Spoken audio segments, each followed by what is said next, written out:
دہریت سے متعلق ایک عمومی گواہی قرآن کریم میں یہ پیش فرمائی گئی، وَإِذْ أَخَذَ رَبُّكَ مِنْ بَنِي آدَمَ مِنْ ظُهُورِهِمْ ذُرِّيَّتَهُمْ وَأَشْهَدَهُمْ عَلَىٰ أَنفُسِهِمْ عَلَىٰ أَنفُسِهِمْ أَلَسْتُ بِرَبِّكُمْ قَالُوا بَلَىٰ شَهِدْنَا أَن تَقُولُوا يَوْمَ الْقِيَامَةِ إِنَّا كُنَّا عَنْ هَٰذَا غَافِلِينَ۔ الاعراف آیت 173۔ اے محمد یعنی مخاطب صلی اللہ علیہ وآلہ وسلم،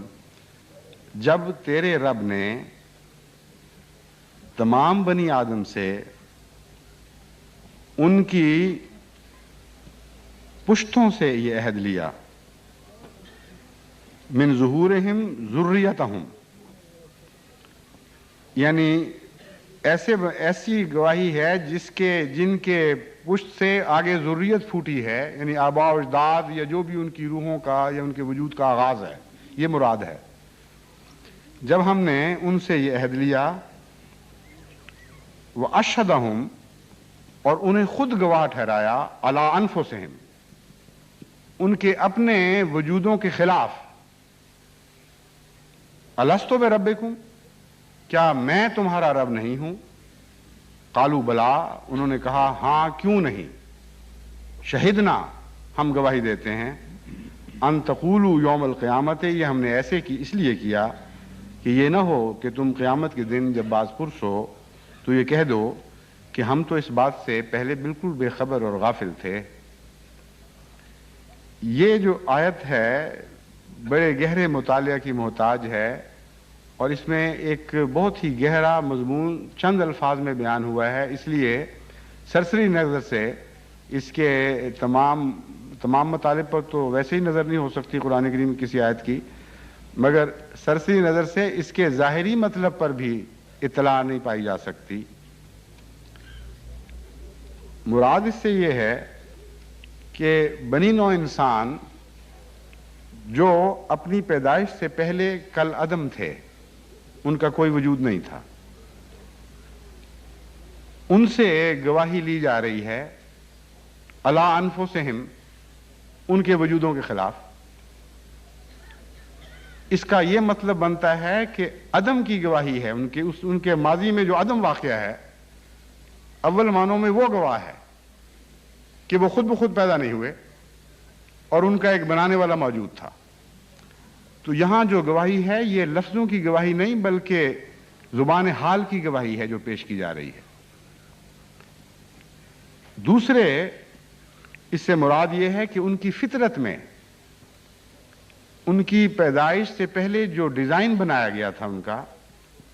اس بلو پرنٹ میں ان کی فطرت کے اندر خدا تعالیٰ نے یہ گواہی چھاپ دی تھی کہ ان کا کوئی خالق ہے جس کی ان کو تلاش اور جستجو ہونی چاہیے۔ اور جب یہ فرمایا الست بربکم، تو اس ڈیزائن کی تحریر نے، اس بلو پرنٹ نے یہ گواہی دی کہ ہاں اب میرے اندر یہ طلب چھاپ دی گئی ہے، داخل کر دی گئی ہے کہ مجھے ہمیشہ اب تیری تلاش رہے گی۔ میرا زبان حال سے جواب یہ ہے بلا کیوں نہیں، ہم گواہی دیتے ہیں کہ ہمارا ایک رب ہے۔ ان تقولوا یوم القیامت انا کنا عن ھذا غافلین، ایسا نہ ہو کہ پھر تم بعد میں قیامت کے دن کہو کہ ہمیں تو پتہ ہی نہیں تھا۔ تمام بنی نوع انسان کی فطرت میں جس گواہی کے چھاپنے کا ذکر ہے، اس کا ایک ثبوت تو یہ ہے کہ تمام دنیا میں جتنے بھی انسان جتنے مختلف خطہ ارض میں بستے ہیں، جن کا تعلقات آج تو قائم ہوئے ہیں ایک دوسرے سے، یعنی کچھ پچھلی صدیوں سے، یا پہلے بھی ہوتے رہے تو بہت بعید کے طور پر کبھی کبھی، بالعموم ایک دوسرے سے کٹے رہے، اور ان کے درمیان خدا کی ہستی کے متعلق کوئی تبادلہ خیال ثابت نہیں، اور یہ ثابت نہیں کہ ایک خطے کے انسان کے خدا کی ہستی کے عقیدے نے دوسرے خطے کے انسان پر اثر انداز ہو کر ان کے اندر یہ بیج بویا ہو۔ اس کے باوجود دنیا کے پردے پر جہاں کہیں بھی آپ چلے جائیں، جہاں بھی انسان بستا ہے، وہاں خدا کی ہستی کے وجود کا تصور موجود ہے، بگڑا ہوا تصور ہو یا صحیح حالت میں، ایک خدا پر قائم تصور ہو یا ایک سے زائد خداؤں کا تصور ہو۔ لیکن ایک سے زیادہ خداؤں کے تصور کی بھی جب آپ مزید جانچ پڑتال کرتے ہیں تو آپ یہ دیکھ کر حیران رہ جائیں گے کہ بالآخر وہ سب بھی جو ایک سے زائد خداؤں پر ایمان رکھتے ہیں، آخر طور پر مضمون کو ایک خدا تک پہنچا دیتے ہیں، اور ازلی و ابدی دراصل ایک ہی کو مانتے ہیں، یا اگر دوسرے خداؤں کو ازلی اور ابدی مانتے ہیں تو اس ایک کے ماتحت مانتے ہیں۔ بس گریک میتھولوجی میں بھی آپ چلے جائیں یا ہندو میتھولوجی میں چلے جائیں یا دنیا کے دیگر مذاہب کے تصورات پر غور کریں، ہر جگہ آپ کو یہی بات دکھائی دے گی۔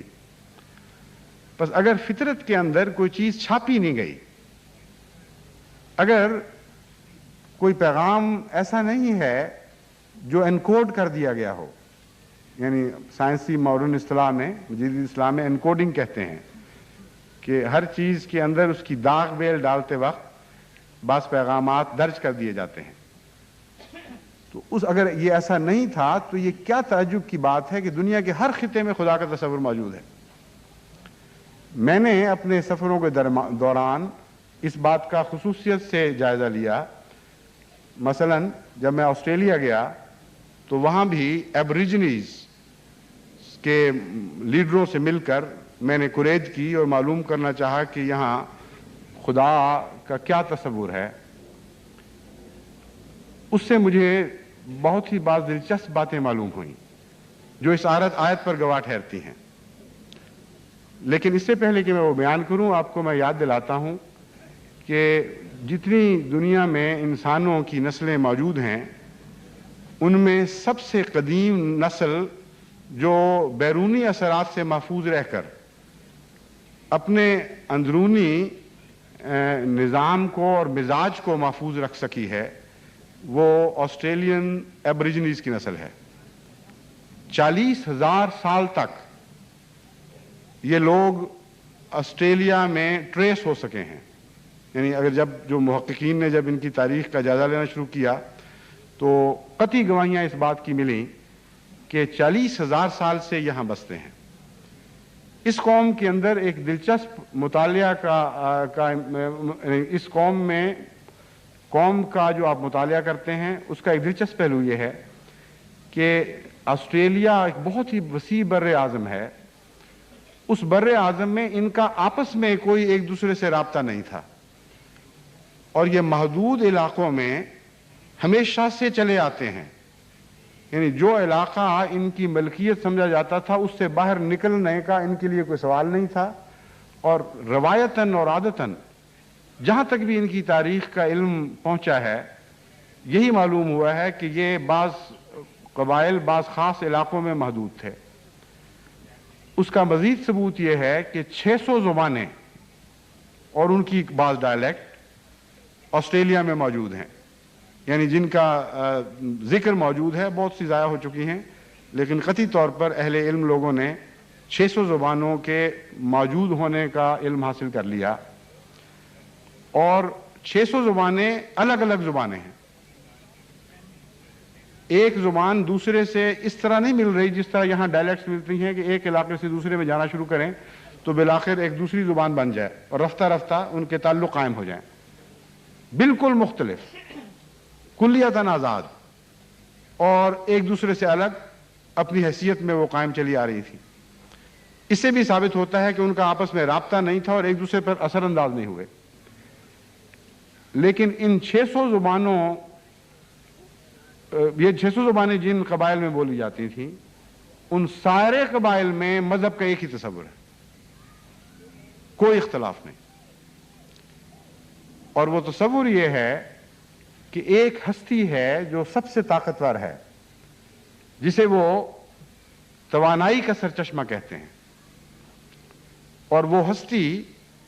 اپنے بندوں سے تعلق جوڑتی ہے اور خوابوں کے ذریعے ان پر ظاہر ہوتی ہے، اور جو لوگ ان خوابوں کی تعبیریں جانتے ہیں وہ ان خوابوں کے ذریعے مستقبل کو پڑھ سکتے ہیں،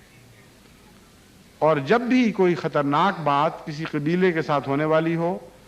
تو وہ طاقتور ہستی اپنے خاص بندوں پر خوابوں کے ذریعے ظاہر ہوتی ہے، اور پھر وہ اہل علم جو بھی تعبیر کرتے ہیں وہ بالکل اسی طرح درست ثابت ہوتی ہے، اور اسی طرح عظیم خوشخبریاں بھی خوابوں کے ذریعے ان کو عطا کی جاتی ہیں۔ یہ جو بنیادی مذہبی عقیدہ ہے ایک ہستی کا اور اس ہستی کا اپنے بندوں سے تعلق جوڑنے کا،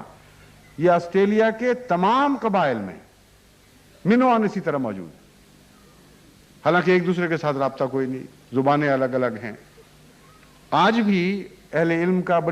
کے لیے بڑی مشکل ہے ان زبانوں کو حل کرنا، تو قرآن کریم جب یہ فرماتا ہے کہ ہم نے تمہاری فطرت میں، تمہاری پیٹھوں میں جن سے ذریتیں وجود میں آئیں یہ بات چھاپ دی تھی، تو اس کی گواہی جہاں جہاں بھی آپ مطالعہ کرتے ہیں انسان کی تہذیب و تمدن اور اس کے مذہب کا، اس کی گواہی وہاں آپ کو ملے گی۔ میں امریکہ دورے پہ گیا، وہاں جو پرانے ریڈ انڈینز سے ان سے گفتگو کی، ان کے اصل مذہب کے متعلق ان سے جانچ پڑتال کی کہ وہ کیا تھا۔ کینیڈا گیا، وہاں ایبوریجنیز تو نہیں کہلاتے، وہاں کے ریڈ انڈینز، ان سے گفتگو کی، اور میں حیران ہوا کہ قرآن کریم کی اس آیت کی تائید میں وہ سارے گواہ کھڑے ہیں۔ تو خواہ انسان قدیم دنیا سے تعلق رکھتا ہو، خواہ جدید دنیا سے تعلق رکھتا ہو، خواہ خدا واحد و یگانہ پر اس کا کھلم کھلا واضح ایمان ہو، یا وہ ایمان مبہم ہو چکا ہو اور منتشر سا ہو چکا ہو اور ایک سے زیادہ خداؤں کا وہ قائل ہو چکا ہو، ہر جگہ آپ کو یہ گواہی انسانی فطرت میں چھپی ہوئی دکھائی دے گی کہ جب خدا یہ پوچھتا ہے الستو بربکم، تو ہر فطرت انسان یہ گواہی دیتی ہے بھلا کیوں نہیں ہے ہمارے آقا، ہم جانتے ہیں کہ تو ہی ہمارا رب ہے، اور ہم قدیم سے خود بخود نہیں آئے، اور ہماری عدم ہمارے وجود کے خلاف گواہ ہے۔ الا انفسہم کا یہ مطلب ہے، سابق میں ہمارا نہ ہونا ہمارے اپنے خلاف گواہ ہے۔ ہم جو بھی شکل رکھتے ہیں یہ ناممکن تھا کہ ہم خود اپنے خالق ہو سکتے۔ اس مضمون کو فلسفیوں نے بھی اٹھایا ہے، اور جدید فلسفیوں نے بھی اس بحث کو اٹھایا، چنانچہ اس کا ذکر میں نے اپنی زیورخ والی تقریر میں بھی تفصیل سے کیا ہے، وہ چھپ جائے گی، اس کا آپ وہاں مطالعہ کر سکتے ہیں۔ مختصراً صرف اتنا اشارتاً بتا دینا چاہتا ہوں کہ وہ جدید فلسفی جو اشتراکیت کے بانی مبانی تھے، انہوں نے بھی اس دلیل کو رد کرنے کی جرات نہیں کی، یہاں تک کہ بعض ایسے فلسفی گزرے ہیں گزشتہ صدی کے جنہوں نے خدا کی ہستی کے متعلق مختلف دلائل کو زیر بحث لا کر